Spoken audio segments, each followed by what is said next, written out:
안녕하세요. 정의한 한의원의 정의한 원장입니다. 제가 오늘은 위장 안 좋으신 분들 가장 많이 관심 있어 하시는 담적병에 대해서 말씀드릴까 합니다.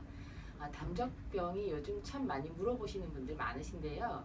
흔히 이야기하면 아무리 소화제를 먹어도 소화제가 듣지 않고, 그리고 여러 가지 시중에 나와 있는 여러 가지 위장에 대한 약을 먹어도 도대체가 듣지를 않는데 이게 내가 어떤 병인가 이렇게 이제 물어보시는 분들이 참 많으세요.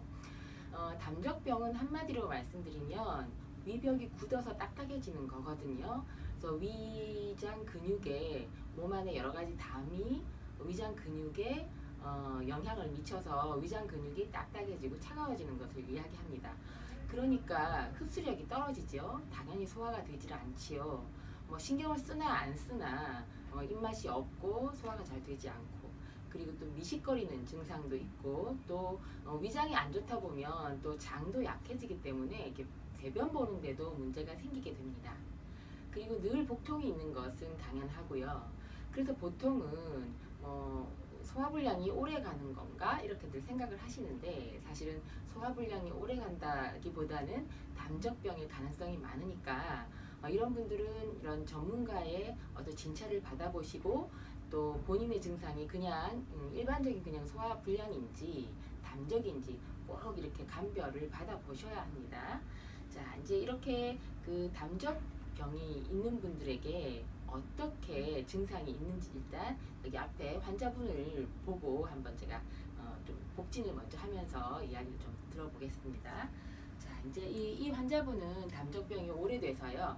증상이 항상 배꼽에서부터 이렇게 명치 끝까지 손을 대지도 못할 정도로 딱딱하고요. 항상 여기에 뭔가 돌덩어리가 들어있는 것처럼 속에 뭔가가 들어있는 느낌이 듭니다. 근데 사실은 이렇게 만져보면 이렇게 딱딱하게 느껴지는 부위는 복대동맥이에요.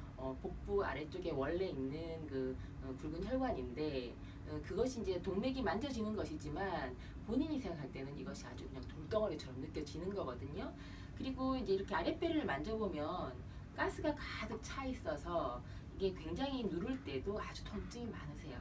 그리고 이제 명치, 이렇게 명치를 따라서 통증이 왔다 갔다 따라가 다니는 분들도 많고요. 그래서 보통 이렇게 담적병이 있는 분들은 이렇게 복진을 할 때 손을 대지도 못하게 많이 아파들 하시고요. 그 다음에 전체적으로 봤을 때 아랫배까지 가스가 꽉 차 있는 것을 볼 수가 있습니다. 자, 이렇게 이제 담적이 있으신 분들 어떻게 치료를 하는가 하면은, 일단 저 같은 경우는 속이 편안해지는 당약을 처방을 합니다. 그래서 일명 속 편안탕이라고 이야기를 하고요.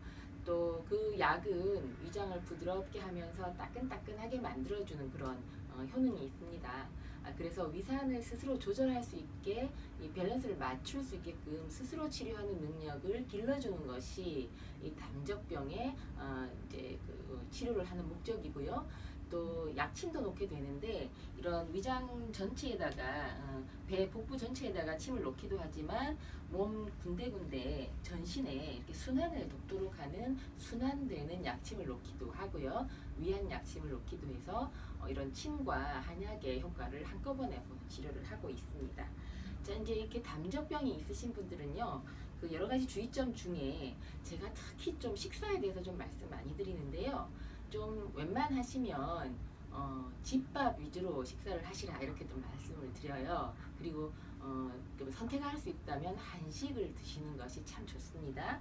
그리고 규칙적으로 위장에 신호를 일률적으로 보내야 합니다. 어떨 때는 많이 굶었다가 어떨 때는 많이 먹었다가 이렇게 반복되다 보면 위장의 균형이 본인 스스로 균형을 잃게 만드는 그런 버릇이죠. 그래서 식사 습관 항상 식사 시간 정확하게, 그리고 지키시는 것이 중요하고요. 그리고 식사 양도 마찬가지입니다.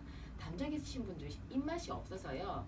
어떨 때는 전혀 안 먹다가 어떨 때 좀 입맛이 들 때는 굉장히 많이 드시는 경향이 있거든요.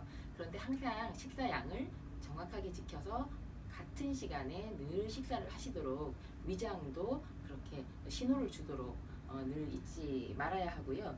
그리고 담적병의 가장 그 악화되는 요인이 스트레스입니다. 예, 그래서 스트레스 관리 제대로 하지 못하시면 담적병이 치료되다가도 다시 되돌아가는 경우가 있으니까 스트레스 관리도 굉장히 중요합니다. 자, 이제 담적병 있으신 분들 좀 도움이 되셨을까요? 자, 이제부터는 담적병 없는 세상에서 우리 다시 만나기로 하시죠. 감사합니다.